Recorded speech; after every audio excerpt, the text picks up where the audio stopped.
Welcome to this special year in review episode of Unshielded. As we wrap up an incredible year, we're taking a moment to reflect on some of the standout conversations and moments from the podcast.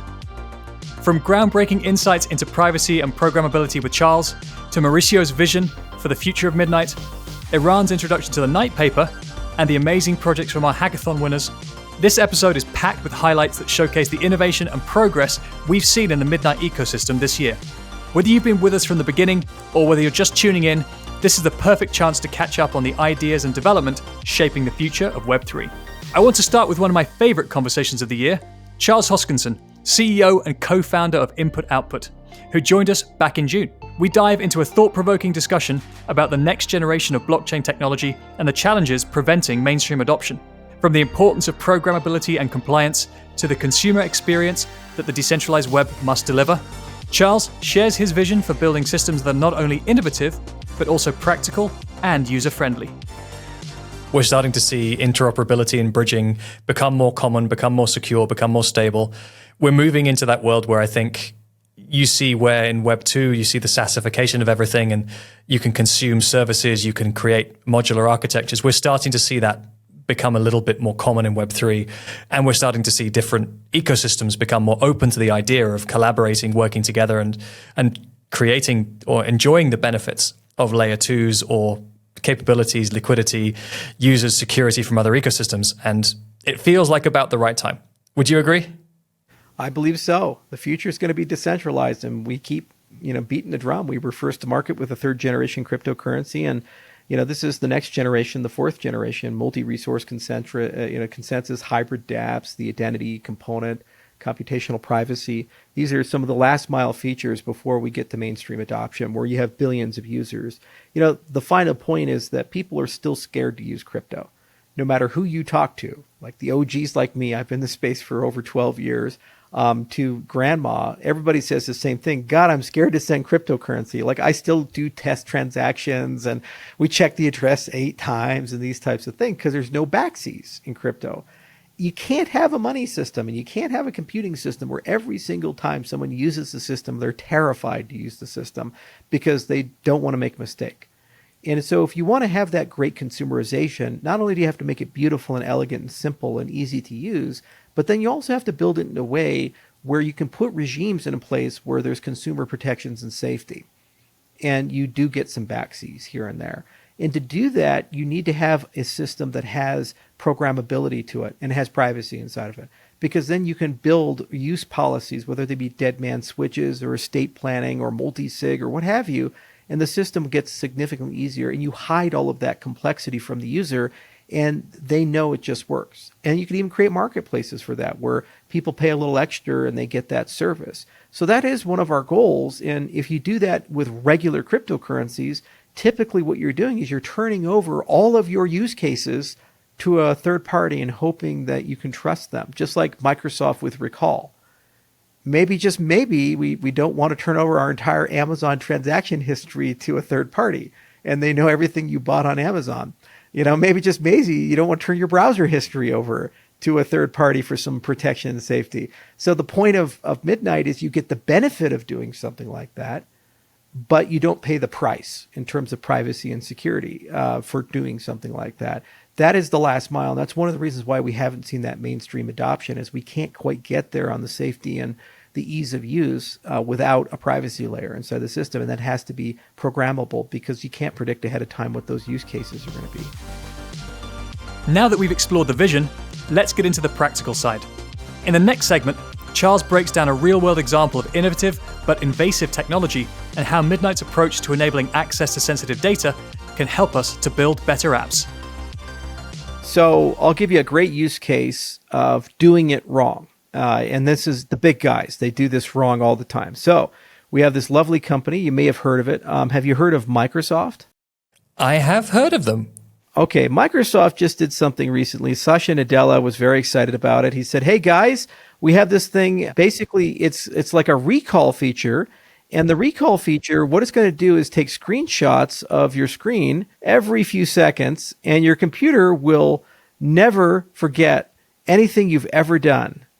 And then what we're going to do is we're going to connect this to an AI system called Copilot, And that AI system, Copilot Plus, basically can take those screenshots and remember everything forever of what you've done. Yeah, that's no good. Everything I've ever done on the computer screen ever. Oh my, yeah, exactly. With Microsoft and an AI for the rest of my life. Yeah, for the rest of your life. So, you know, so what we can do is just type in Microsoft recall and retrace your steps with recall. So this is their own marketing material, and you can kind of see like, wow, it's like a timeline, and I can just go back and forward in history and these things. So let's see what the news people have to say. Microsoft being investigated over new recall AI feature that tracks your every PC move. Privacy experts sound the alarm over Microsoft's latest AI tool. So it's safe to say people are a little concerned about this one. Yeah, I know, right? Recall privacy nightmare. Prompted privacy concerns. Yeah, all these things. Security concerns mount over recall. So there's two sets of problems here with recall. You know, one set of problems is obviously the privacy side, because we don't know who gets that data. Where does it get sent to? How is that going to be used? There's an AI in the mix and it's analyzing it, and we don't know where it goes. The other set of problems is security concerns. Even if you trust Microsoft, what happens if Microsoft gets hacked? Do you feel comfortable with your business that every single thing that you've ever done with your business for the rest of time is going to be remembered and possessed by Microsoft locally or globally? And if Microsoft gets hacked, all of that goes to China, or all that goes to Russia, or all that goes to your competitor or something like that. That's pretty. Oh yeah, you know, there's some challenges there. Okay, so obviously that's an example of a feature that's very dangerous. So why does Microsoft want that feature? Because we focus a lot on criticism, and let's talk about the value proposition. Imagine a world where you were watching a video 3 weeks ago and you can't remember the title of it, but it's really funny and you want to tell your friends about it. Well, if you have a Copilot AI, you just type in a prompt and then the AI brings that video up. Imagine you were doing a web search and you found a really cool website and you just can't remember exactly the name of it, but it's to buy some plants for your garden. You just prompt it and your AI instantly remembers that. Or you can ask a question to your AI like, how many hours did I spend watching cat videos, you know, the last 2 weeks? And it comes back and it says 2.7 hours or something like that. Okay, so that's why Microsoft created this feature. While it's a privacy and a security nightmare, at the same time, there's enormous value to the end user because you can get statistics on the time you spent on Facebook or Microsoft, how you were doing your computing in an organizational flow, what your employees are doing, these types of things. How efficient are they in a certain task? Especially from a UX UI perspective, you might want to ask, okay, if I'm using this type of template or spreadsheet, on average, how much time are my employees spending doing that? And then you can do A/B testing or these types of things. So there's enormous value to the user, especially in a world of AI, but that value comes at the expense of privacy and security. So the point of having privacy-preserving smart contracts is that you're actually able to have your cake and eat it too, because it can't be evil.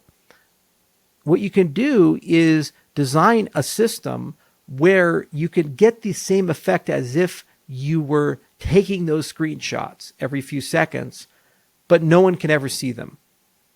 And you have a math-based guarantee that that's the case. It doesn't go to Microsoft, and you might not even be able to see them. However, the semantical context of it, an AI could potentially use as a consumer, and it can tell you how many hours you're spending on your cat videos. Or it can give you a rough idea of where that document is, or what you wrote in that email 3 years ago to Bob or something like that. The thing is that this Microsoft capture thing, this recall thing, this is the beginning that every single cloud platform is eventually going to adopt. Facebook's already pushing with Meta AI and what they're doing with Llama 3. Google is building capabilities like this for Google Docs with Gemini. Apple is building these capabilities. These are no longer going to be optional things. And Microsoft getting right now criticized, and they're going to kind of snake their way through it. 3 to 5 years, this will just be a feature, not a bug. Used to be when you had stuff like this, it was called malware. You know, it was called a keylogger, you know, this type of stuff. But now it's just a feature built into your system. So you really do need to have a system that allows you to do this and get the value without having the cost of this type of stuff. Because utilities shouldn't come at the cost of your own data protection or own privacy. Exactly. And I mean, how many customers does Microsoft have? It has 3 billion customers. Yes, so it's not exactly a small actor. And this is the point of Midnight, is to solve these real world applications and use cases. It's not just about asset transfer, it's about workflows. Now let's turn to Mauricio, who shares the long-term vision for Midnight and its transformative potential in Web3 and beyond. From decentralized dApps to protecting data in an increasingly AI-driven world, Mauricio outlines how Midnight can become the foundational infrastructure for a more secure and equitable internet. What's your long-term vision for Midnight? How do you see it transforming the landscape of Web3 and blockchain technology over the next few years? Yeah, this is a long-term vision, but I think Midnight will serve as the entry point for enterprises to finally break into blockchain and finally benefit from the various degrees of automation that blockchains can enable, both between enterprises and their users in a way that not only they'll remain compliant to data protection regulations, but they're now tapping into having self-liquidating assets where they can do a lot between a liquidity and an asset of any kind, and being able to have more programmability in the assets that they own and in how they behave. With the world becoming more and more AI driven, maybe that is the time where you want your data protected, so AI doesn't come scraping your data and doing something funny with it and you don't have any idea where it went. So I think it's important that if data is the new oil, you want to make sure that it is monetized when it can be, but is also protected when it has to be. So I think it's in that space, and I think we'll see Midnight thrive in broader terms in the long term. In between now and then, it's probably going to be some more Web3 based, with the crypto community coming into support and finding other ways to do their crypto things, which I think is also something that will start a matter. Because as much as decentralization, I think data protection doesn't matter until it really, really does. And when it does, then it's too late. So you might want to play ahead of the game there. And I think Midnight will play a part in that transformation. What legacy do you hope Midnight will leave on the industry? I think Midnight is going to be the most famous, unknown piece of infrastructure in the internet of the future. I like that. Let's develop on that a little bit more if we can. So what you mean to say is that this is infrastructure, so it's not something that's necessarily in everybody's minds. Users of applications don't run around thinking about AWS. It's that sort of territory? Yeah, I think when I think about this, I think more like TCP/IP kind of vibes, I don't recall the last time I checked what my IP was. And I keep using the internet like 24/7. So I think being ubiquitous, but also inconspicuous, those are very difficult words for a Portuguese native speaker, I think is where the trick is. I think it was Steve Jobs that said, when technology works, it seems like magic. Next, Mauricio provides an update on Midnight's roadmap, from the DevNet sandbox to the recently launched testnet. He explains the steps Midnight is taking to prepare for real-world adoption, with innovations like Halo 2 and seamless upgradability paving the way. Here's Mauricio with the details. So right now, we are at a stage of the roadmap, and we're dividing the roadmap in stages. So right now, we are at a stage of the roadmap called the DevNet. So you probably, if you're in anywhere near our socials, you've seen Anthony, myself, the DevRel team talk about join the DevNet, come play with the DevNet. And DevNet itself is a sandbox for developers to play with. And why not try to break Midnight, right? We're at the stage where we want to be tested and stressed. And we're very fortunate that we have 1.5 thousand people in our Discord channel, all excited about doing things with Midnight. And we get a lot of wealth of information from that field. So right now, you can consider DevNet as a public alpha, I want to say. that's where we are in terms of the maturity of everything that we're building. And we are now building more features to launch a proper testnet. So in terms of a testnet, in general, in blockchain means that this is the staging area for anything you want to launch on a mainnet. When it comes to a pre-mainnet blockchain, testnet is the most advanced stage of that blockchain up until mainnet. So we're moving towards that. We are doing a couple of things to prepare for that. The first thing is that we're changing our cryptography libraries to Halo 2. Halo 2 will allow us to do down the line a lot more in terms of zero knowledge recursion, both in contract state and in the chain state. So it is something that creates more compact proofs so that it's a lightweight way of dealing with proofs within the context of smart contracts and in the context of the blockchain itself. So Halo 2 is one of the things that we're implementing as part of our stack right now. And the second thing we're doing for testnet is that we're handling upgradability. I think that's the easiest way to say it. We want to make sure that anything that we add to the blockchain, to Midnight, as we evolve Midnight in terms of features and in terms of technology, can continue to work. So upgradability is critical for us in terms of spinning out a DevNet and minimizing the number of times we are going to need a chain reset. So the more we can do ahead of time to prepare Midnights to become upgradable, that is the goal. That's what we're focusing on the testnet. What it means to users once we reach testnet is that they can deploy ambitious applications, ambitious smart contracts, and ride that wave up until mainnet. So this is what we're working on in terms of testnet. And that snark upgradability is quite important in the long term as well, I suspect, because the space of zero knowledge is moving very quickly. There's a number of different solutions, curves, research coming out constantly around how to look at the performance, the security, the scalability, the size, additional use of hardware, additional use of many other factors to improve the performance of zero knowledge. And so that's going to mean that over the course of time, there's a high likelihood you'll see evolution in snarks on the protocol or on different protocols. And we're really preparing with Midnight to have kind of, I don't want to call it future proofing, but at least reducing the overhead for developers or people who've built applications on Midnight when it comes to upgrades in ZK and snarks in future. Have I got that about right? Yeah, absolutely. And I think one of the highlights in terms of being able to upgrade that is, while there is a lot there already in zero knowledge, this is a brand new field. So if we find something that is groundbreaking, that will allow us to do better, faster, cheaper, we need to be able to give that at a very low level in the protocol without too much disruption. So yes, I think a point here is we want to make sure that Midnight can offer the best UX across the blockchain landscape. And being able to upgrade without too much of a hassle is right up there.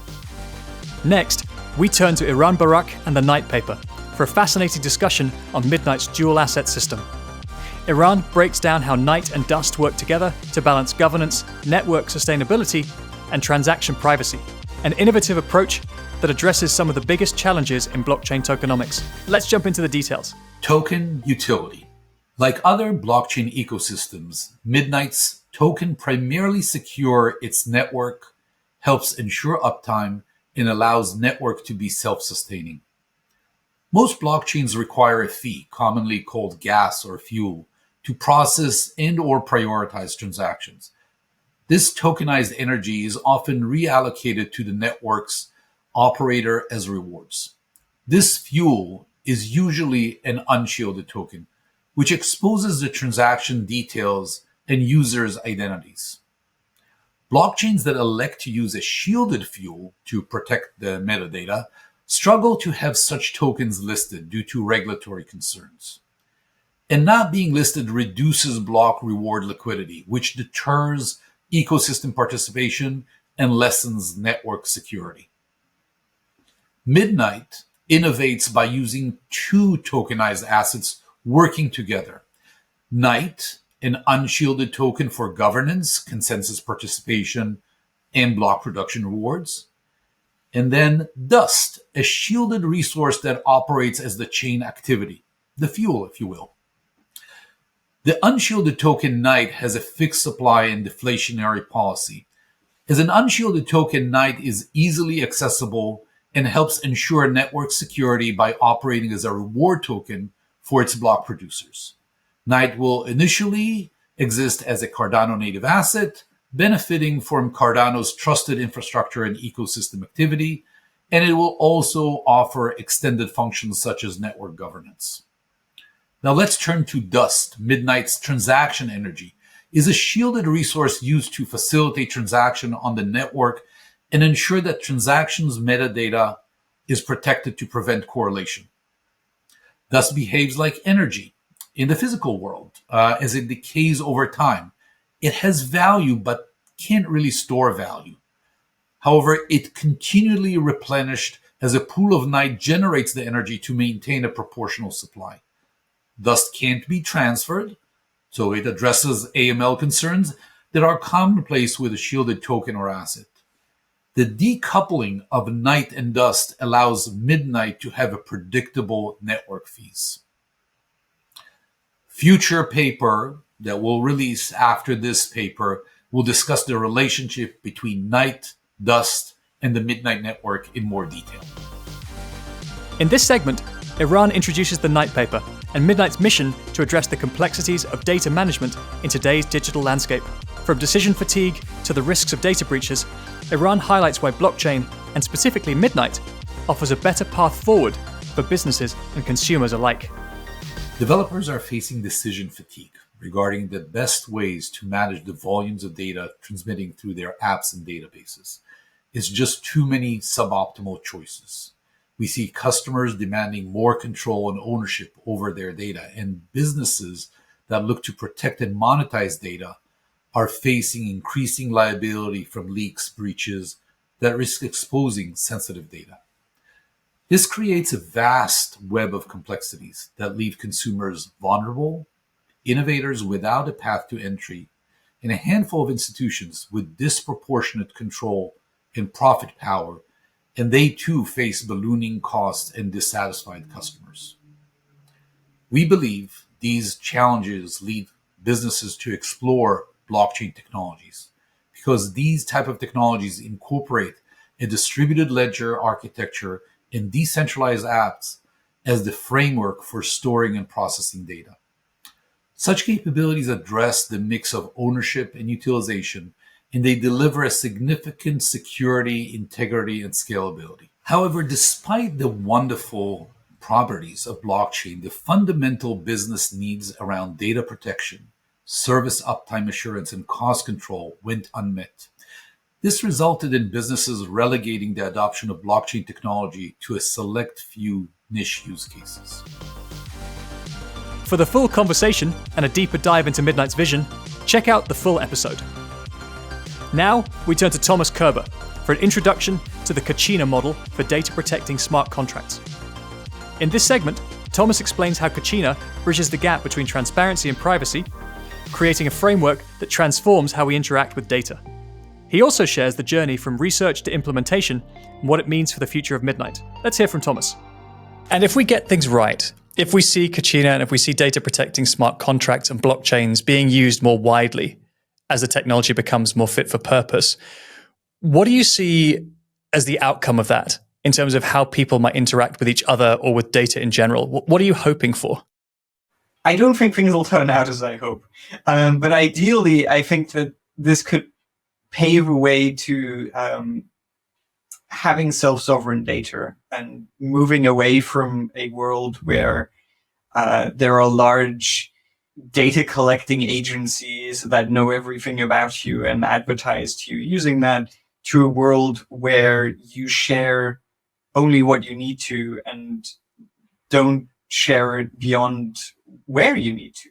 I think zero knowledge proofs are quite useful in that respect because they reduce the amount of data that you need to share. Even if you do want to do things with that data, you don't necessarily need to reveal it to.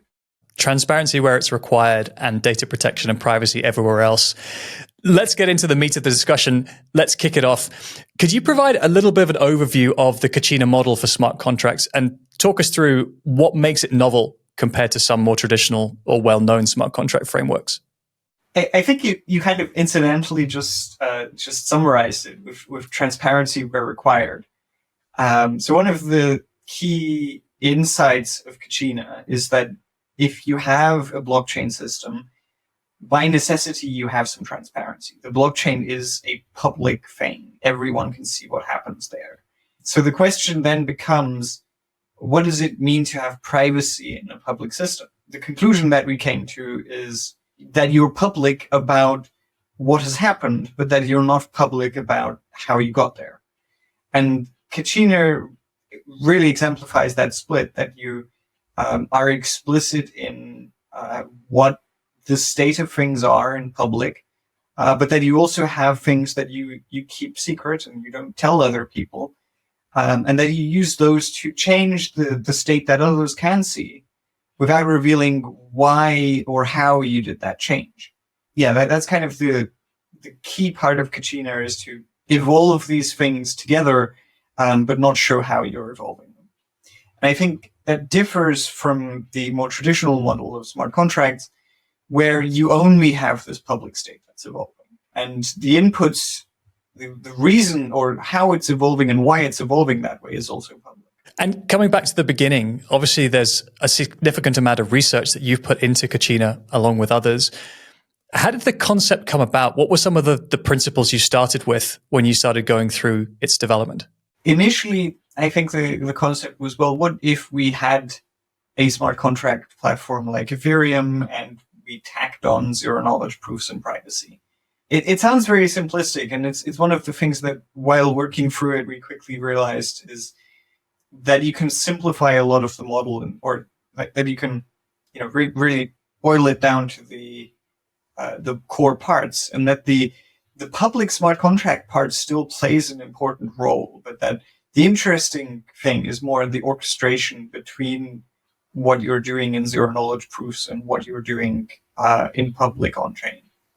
And since the research has been complete, it's then about putting that research into practice. And so could you talk us through how has the Kachina protocol evolved from the early days of the research into implementation in the Midnight Network? Could you talk us through kind of the key phases of evolution, or were there any particular breakthroughs along the way? I'm not sure I'd use the word breakthrough, but there are certainly some changes to what you would read if you read the Kachina research paper and what we're delivering in Midnight today. And I think a lot of them have to do with practicality. So, for example, Kachina had no notion of funds in the system. There was no currency. There was no way to pay fees. That was just out of scope. But in practice, you need to do this. And if you have, some token, you want to be able to handle that in contracts and interact with it. A lot of things happen with just how to interact between smart contracts and tokens that we added to the system. I think another aspect, which I don't want to emphasize too much because it's not something we have actually released today, but which we have certainly designed around, is the desire to interact between multiple contracts, that you want to have one contract be able to call another and be able to build up interactive systems with smart contracts. Moreover, not just interactive systems, but the original Kachina paper deals with a single contract. So just having multiple contracts that can be deployed and work in isolation was something that we had to work around. I think another major difference is we had to take denial of service attacks seriously, and we had to decide what the on-chain execution model looks like and how to cost for it. We had to do something like a gas model and manage what changes are sensible and are allowed, whereas in Kachina, we just said, you write a function and you apply it. It's a very different level of concern. You can see immediately the difference between, I don't want to say theoretical, but certainly in research versus in the practical application of technology that is designed to host value and important, significant assets, or be part of a working, practical, interoperable system. Next, we're diving into the inspiring world of Midnight's hackathons, where innovation takes center stage. In this segment, we hear from Eran and Sam of NuCast, winners of the Midnight Hackathon at Rare Evo Las Vegas. They shared their journey of building NuAuth, a groundbreaking dApp for content authentication in an AI-driven world. Let's hear how they brought their vision to life and how Midnight's technology played a key role. Great to hear you had a positive experience. Now let's get into the demo. This is the good stuff. Sam, could you take us through a quick tour of the dApp that you pitched at the hackathon and give us a little bit of explanation of how Midnight is featured in the particular architecture? So this is a attribute-based encryption that we developed for the hackathon, and it completely relies on Midnight's private Oracle capabilities. So as you can see, like the IPFS hash of the content is available public. So all these data are stored in the public. So you can see the contract address and the current state of the content. So this is how it looks for the user end. So as you can see, so in the Midnight's public state, we have the contents IPFS CID of the encrypted content, and then we have this persistent hash of the content secret key and the content state. And in the private state of Midnight, we store content secret in itself, which is a SHA-256 of the SHA-512 of the original content, salted with random local secret generated from Midnight libraries itself. So to put a content available through this architecture, people have to initiate a private oracle by submitting the content secret key, and you have to prove your ownership. So for accessing the content, you have to prove your ownership of the content by interacting with the Compact smart contract, and you can stream it from anywhere by proving your ownership by submitting your ZKPs and decrypting with NuCast attribute-based encryption. Yep, and the whole idea behind the product NuAuth, which we are continuing building, is so in this existing AI world, like daily 34 million plus images are being generated by AI, but like 63% of the population cannot define what is real and what is not. We are in a huge global crisis. Like World Economic Forum also feels that in upcoming 2 years, fake AI, deep fakes and misinformation will be a very key issue all over the world.